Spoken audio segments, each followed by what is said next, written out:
The audacity. USA Today has called the Big Ten the boogeyman and the villain of college football. We're not putting up with that here. Locked On Big Ten starts right now.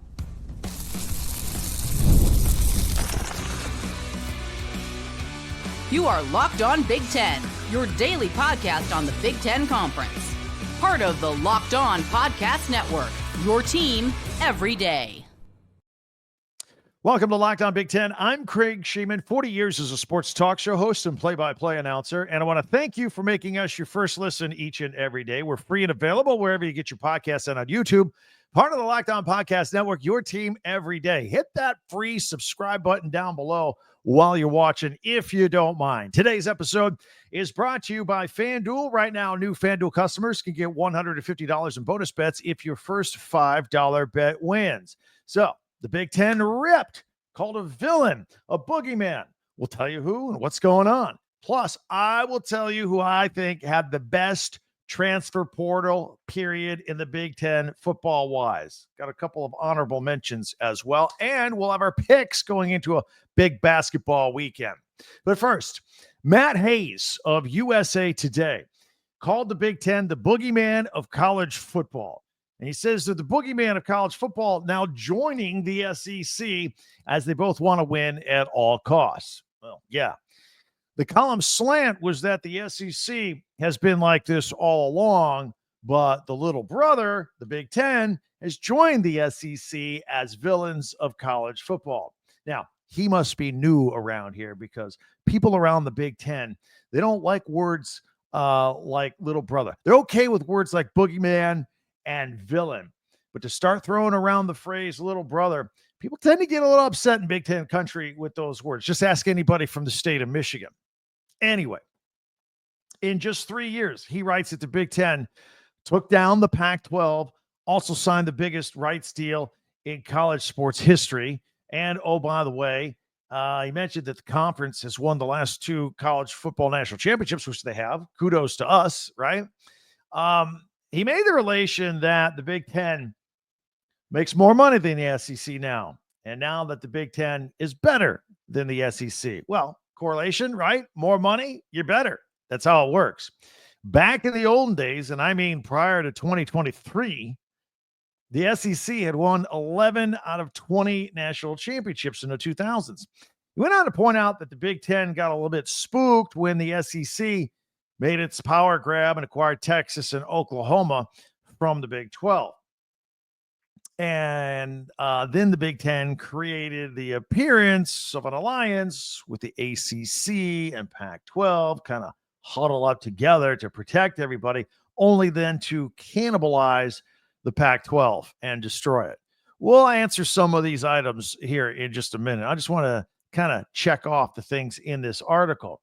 It was a bitter article. It really read as a bitter anti-Big Ten article. And then they found it necessary to take a dig at the Big Ten's response to Michigan's Spygate scandal, along with a statement that said this quote-unquote resulted in an unfair competitive advantage that compromised the integrity of competition, unquote. And yet still allowed, he criticized that the Big Ten still allowed Michigan to be eligible to win the Big Ten and play in the playoffs, which Michigan won both, by the way, national championship and the Big Ten. He wrote that winning is contagious and it doesn't matter how one gets there. Just get there. Just win, baby, no matter what it takes, right? Then he went on to take a shot at Indiana. 11 wins this year in the Hoosier. And I, as a Hoosier grad, I take offense to that. He bemoaned that they were even in the playoffs, giving the Big Ten 4 teams in the playoff field he didn't think was right. They didn't deserve that, according to him. And look, I will point out, as an Indiana grad, Indiana had 2 losses this season, Ohio State and Notre Dame. And last time I checked, those 2 teams made the national championship. Those are the only teams that beat Indiana this year. I'm just saying.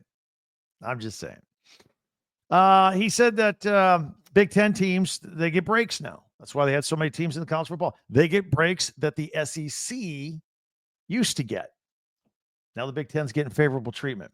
Now, before I refute or answer all of these points and accusation in this USA Today article, it was hard for me to get a vibe. Like he said, we're villains and boogeymen like the SEC, but he really didn't criticize the SEC. This was a very anti-Big Ten slant. So I'm really having trouble figuring out where he's coming from. This guy went to Florida. He's an SEC guy. So I'm not sure. So let's answer some of these bullet points here that he talked about in this article in USA Today. The part where he says that the Big Ten has caught up to the SEC in just 3 years. Yeah, they have. It's factual. But that's because the SEC's been paying its players for decades under the table. Now everybody's paying their players, and it has leveled up the playing field, right? Am I wrong? No. He seemed to criticize the Big Ten for landing the biggest media deal in the history of college football. Well, it's the Big Ten. It just means more. Oops. Oh, wait a minute. That's the SEC's saying. That's their slogan. Well, on a serious note, college football is a business. Bottom line, if you're going to do it big. Be the best. Make the most money. That's what the Big Ten does. And the SEC's right behind the Big Ten. I mean, it's the Big Ten and the SEC and everybody else. He wrote about the loose alliance that the Big Ten had with the ACC and the Pac-12 once upon a time. I mean, that was for like 5 minutes. I mean, and then he went on to say that the Big Ten was that they cannibalized the Pac-12, that they were the cause of the Big 12 or the Pac-12, the Pac-12's demise. Look, first of all, the only alliance that matters is the one that the Big Ten currently has with the SEC. They meet about everything, and they're the ones calling the shots the rest of the way. It's the way it's going to be. Those two. For you everydayers here on Lockdown Big Ten, you know this and my stance on the future. That's going to be the Big Ten and the SEC and everybody else. It's going to be like the AFC and NFC and everybody else in college football. Arguably, it already is. As far as the Big Ten pillaging the Pac-12, let's be very clear about this up front. Anybody that follows college football knows this. The Pac-12 was already dead on arrival. They were already dead man walking. It was just a matter of time. They had no future there in the Pac-12. That conference ran itself into the ground. Their prior commissioner, Larry Scott, he was a tennis guy, didn't understand the importance of football, had no idea what he was doing. He didn't get his schools paid, got him into a bad media deal. It was such a bad media deal that even the ACC thinks that the Pac-12 media deal was a joke. And the ACC's in trouble. Yeah, they thought the Pac-12 was the worst media deal. I mean, it was barely existent at all. Nobody was watching. And then when George Kliavkoff from MGM took over the Pac-12, it was too late. And that thing was already circling the drain. So, and I have no idea what the current commissioner does of their 2-team league with Teresa Gold. I don't know what she does to earn a paycheck. I really don't. So you can't blame the Big Ten for that. That was going to happen anyway. And the Big Ten decided to take USC. UCLA followed. And then, hey, might as well have Oregon and Washington come on board. They wanted to come on board anyway. And all that was going to happen. In fact, the Big Ten did them a favor by giving them a soft landing spot and a parachute. And also to give them a platform where they can make more money than they ever would. And by the way, it was two-sided. The Big Ten is thrilled to have these 4 schools in the conference. I know I am. I get to talk about some really great athletic programs each and every day. They've been a great addition to the Big Ten. So this Matt Hayes guy, he's from Jacksonville. He's in SEC country. He's from Florida grad. Very much an SEC guy. But when he says the Big Ten is now like the SEC, but it's the Big Ten, it's the boogeyman and the villain, I don't get it. And he just seemed to just have a totally anti-Big Ten slant for the rest of the article. I thought I'd point it out to you. I'd love to hear from you Big Ten fans out there with these comments here. And by the way, the shots against Indiana and Michigan were just mean. Absolutely mean. Love to hear from you. Hit me up with the comments on YouTube if you're perusing through here through the weekend. Love to hear from you.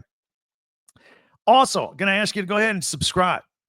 Hit that subscribe button. You know, we got like 1,700 new subscribers in the last month. Thanks to you guys that have already done that. Thank you very much. If you're new, hit the subscribe button. Join the bandwagon. It's free. It's always free. Now, that way you'll get our podcast as soon as they come out each and every day. And Also, if you don't mind, share, follow, and like Lockdown Big Ten as well. That helps us out too. Also, while you're there, we got a website, talkbig10.com. The number 10, talkbig10.com. All of our podcasts. Go there, and you can buy merchandise from your favorite school. You want to get an Oregon Duck shirt or an Ohio State hat or pennant, Michigan? Right there. Get it right on their website, talkbig10.com. All right. We're going to tell you which Big Ten team did the best job in the transfer portal. Now things have kind of died down a little bit. I've had time to assess it a little bit. I'm going to tell you who the second best team and the third best team was too, because a couple other teams did a pretty good job. And we'll have our basketball picks going into the weekend. All that's coming up right here on Lockdown Big Ten, your team every day. I want to tell you about Factor. Factor, this is going to help you eat. You know, at the end of the day, you're like, oh, what am I going to have for dinner? I don't have any groceries. I don't want to cook. Let Factor handle all this, and it'll help you optimize your nutrition this year. Factor makes eating well very easy. And they're chef-prepared, dietitian-approved meals that are fresh, never frozen, ready to heat and eat in just 2 minutes. Boom, like that. 40 options across 8 dietary preferences every single week. So you can customize your meals to fit your lifestyle, whether it's calorie smart, protein plus, keto, however you want to roll, do it with Factor. Factor even offers wholesome smoothies, breakfast, grab-to-go snacks, and just keep you fueled up all day long. Very easy. Like let's say you're on a protein diet, protein plus meals. Boom, right there with Factor, packed with flavor and keeping you full throughout the day, and very convenient and unbeatable. Eat smart with Factor. Get started at factormeals.com/LockedOnCollege50 off. That's right. Use the code LockedOnCollege50, number 50 off. LockedOnCollege50 off to get 50% off your first box plus free shipping. That's LockedOnCollege50 off at factormeals.com/LockedOnCollege50 off to get 50% off plus free shipping on your first box with Factor.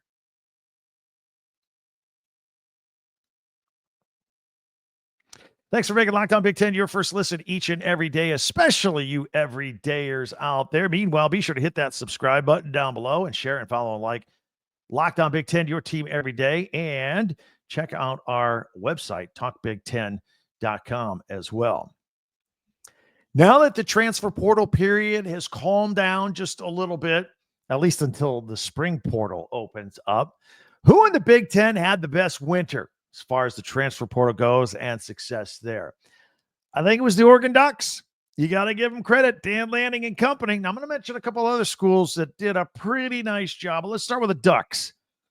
First of all, I think they had the steal of the portal in safety Dillon Thieneman from Purdue. Love talking about this guy. He's got 2 years of eligibility left. As a freshman at Purdue a couple seasons ago, guy was an interception machine. And for 2 years, he was Purdue's leading tackler. Just got an incredible nose for the football. This is a good get. And for Oregon on the offensive side of the, have you looked at the offensive line they're putting together there at Oregon? I mean, I've really had time to digest this. And look, it's been in the works for a few weeks, so a lot of you already know this. But it's worth mentioning to everybody else if you're not an Oregon fan or whatever. But they got Isaiah World. And the reason I'm doing this, I'm grouping all these guys together, and I'm saying, look, this is the number one portal class of the Big Ten. Isaiah World, at one time, was considered the number one player available in the portal. Comes from Nevada. He also considered Texas A&M and Nebraska. And are you ready for this? 6'8", 320 pounds. That's a basketball player and a football player combined. Remarkable. And they're not done because they also got another offensive lineman, Emmanuel Pregnon from USC, 6'5", 6'6", 320 pounds on that side. Started 13 games for Lincoln Riley this past year and did not allow a single sack. You bringing in these two guys, Isaiah World and Emmanuel Pregnon, that's filling the gaps they left on the guys they lost the offensive line. I will tell you that. And they weren't done. They got a running back that gets to run behind these two guys. Mekhi Hughes coming in from Tulane. By the way, at Tulane, good year, 1,400 yards rushing and 15 touchdowns. Now he's running behind these two giants. It's going to be a nice offensive attack for the Oregon Ducks, for sure. Speaking of Purdue losing players like Thieneman, and of course, they took a beating this year. They finished in last place. They got a new coach now. They fired their coach. And they also, in addition to losing Thieneman, their best player on defense, they also lose tight end Max Clare to the Ohio State Buckeyes. That's right. The national champions thought that a tight end on Purdue was good enough to play on their roster, and they grabbed him. You got a new offensive coordinator there, and Brian Hartline. Going to love having that kid as a weapon. He's a 6'4" target. Had 51 catches for 685 yards and 4 touchdowns in a year in which the Boiler offense was pretty anemic. So Claire was keeping it going. He is a good talent. Now, outside of Oregon's top ranking in the transfer portal in the Big Ten, according to me, we got to give a shout out to Nebraska and Indiana. They did a great job as well. Got some really good talent. Let's tackle that for a minute. First of all, let's start with the Huskers. Edge rusher Williams Waneri. He comes from Missouri. Young kid. Doesn't have a lot of stats. I think he only had 1 sack. Played in 4 games last year. But he was a 5-star out of high school. 6'6", 265. Still got 4 years of eligibility left. You know, came out of high school, went to Missouri, decided to leave. He's going to Nebraska. Now they got 4 years of eligibility left with this guy.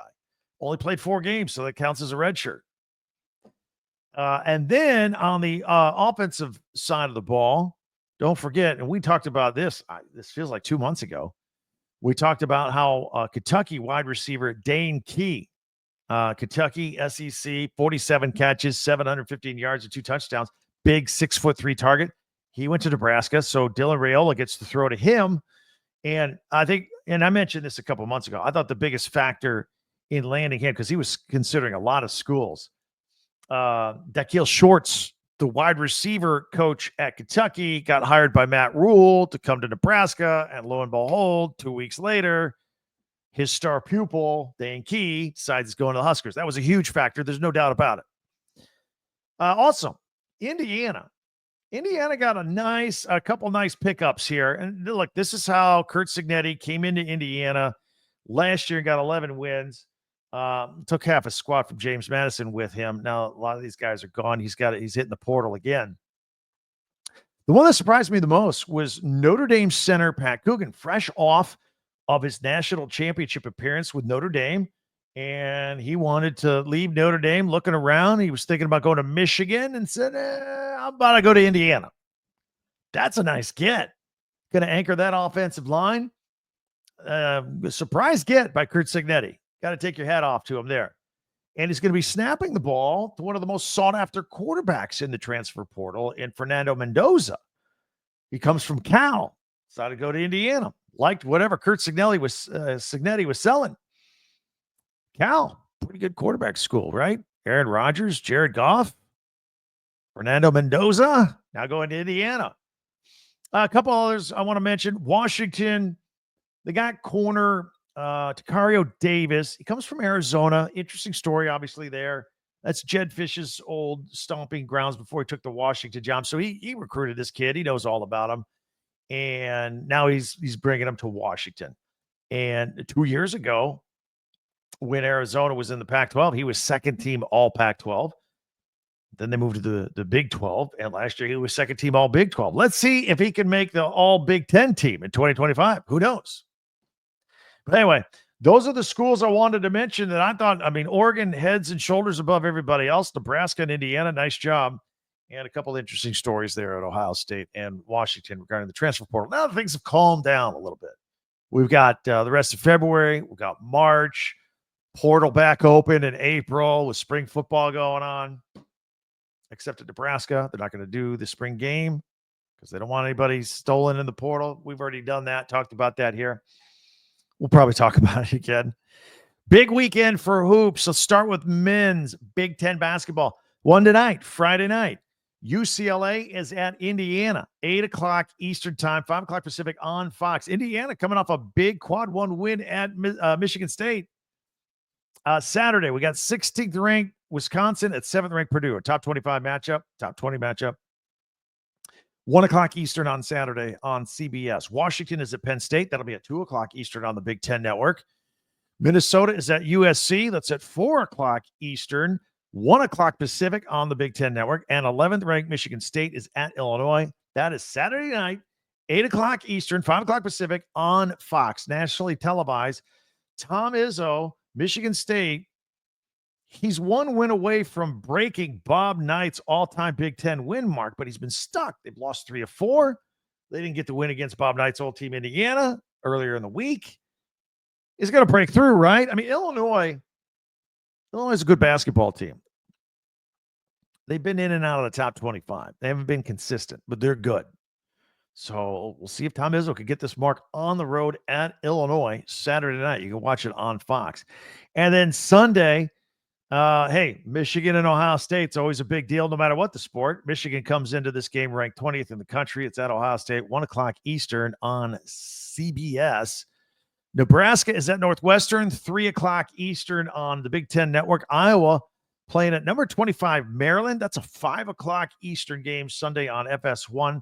By the way, you're going to be looking for basketball to watch. You're going to be going, where's the football? You're going through football withdrawal with the Super Bowl and the NFL over with. You're going to be looking for some hoops. Rutgers is at Oregon out on the West Coast, 7 o'clock Eastern, 4 o'clock Pacific. That game will be on FS1. So an FS1 doubleheader. Iowa at Maryland, followed by Rutgers at Oregon. And let's not forget the women. Saturday, again, always a big deal, men or women, Purdue and Indiana. That's a 12 noon Saturday for the women on the Big Ten Network.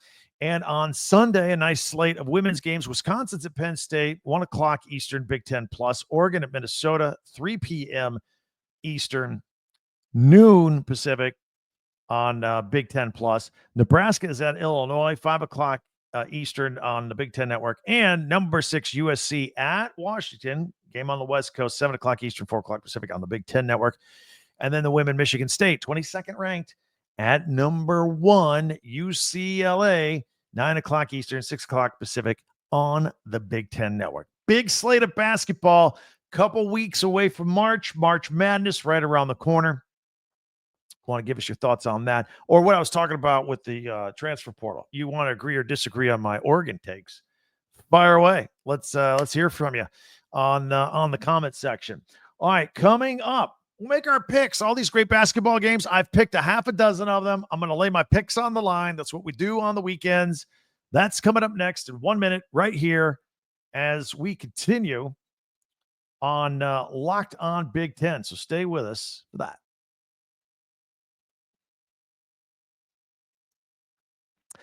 FanDuel makes excitement of watching games even more exciting. You know, when the game tips off, we're looking at NBA now that NFL's over with. NBA action is rolling. No better place to get in on the action than with FanDuel, America's #1 sportsbook. And with FanDuel, you can place live bets throughout the game. So you miss tip-off, jump right into the action in the fourth quarter if you want. Stay in the action there. Looking for a bigger payout? You can even combine your bets into a same-game parlay. Very easy to maneuver yourself around on the app of their site. So check it out right now. FanDuel customers can get $150 in bonus bets if your first $5 bet wins. Just visit FanDuel.com and join today. That's FanDuel.com for your shot at $150 in bonus bets. Make every moment more with FanDuel, the official sportsbook partner of the NBA. All right, it's time now to put our record on the line and time for our picks. I got 6 basketball games I want to look at. So let's check them out. We'll put them on screen. If you're audio only, no problem. I'll describe the page to you. It's very simple. It's got 6 games on the big board here. We're going to start out with a Friday night game, UCLA at Indiana. And Indiana trying to win 2 in a row after just an incredible slide. Malik Reneau starting to play well again. I know he had a knee injury earlier, been playing more and more. And, of course, Mike Woodson trying to get something going before he winds down his final season as the head coach of the Indiana Hoosiers. I'm gonna pick Indiana because it's still hard for these West Coast teams to come across the country. UCLA and Indiana, tough place to play. I'll give this one to the Hoosiers. Saturday, Wisconsin at Purdue. This will be a good one. I think this could be like a 3 or 4 point game. I'm going to give it to Purdue. Trey Kaufman-Wren is on fire for the Boilermakers. One of the best players in the country. Washington at Penn State. Again, a West Coast team coming across the country. It's tough. That's why I'm going to pick Penn State in this game. And then Minnesota at USC. It's reverse. I know it's only halfway across the country. They're in the middle. But going out west, I like USC over Minnesota. Minnesota's much better at home than they are on the road. I mean, a lot of teams are, but they really are. And Michigan State at Illinois. I just made the whole story about Tom Izzo there. Is he going to do it? By the way, Illinois freshman Will Riley, this is a kid you got to check out. Will Riley in Illinois will give Michigan State a game. This is no gimme for Izzo to pick up this Bob Knight record. He's got to do it. He's lost 3 of his last 4. He's got to get it done and get it out of the way. I'll take Michigan State, but I will not be surprised if Illinois wins. And then finally, because it's Michigan, Ohio State, you got to pick. Dusty May just beat the ranked Boilermakers. And Ohio State will make it tough at Ohio State. I think Michigan wins this game. That's who I'm picking. All right, those are my picks for my 6 games I've highlighted for the weekend. What do you think? Am I crazy? Do you like a different one? Let me know. But that's how we're going to go into the weekend on the record, as we always do. So thank you for joining us. A lot of things I want to tell you on the way out the door. Many ways for you to interact with us. There's Twitter or X at TalkBig10, number 10. Our website, talkbig10.com. That's also the number 10, talkbig10.com. Before you go, please do me a favor. Hit that subscribe button.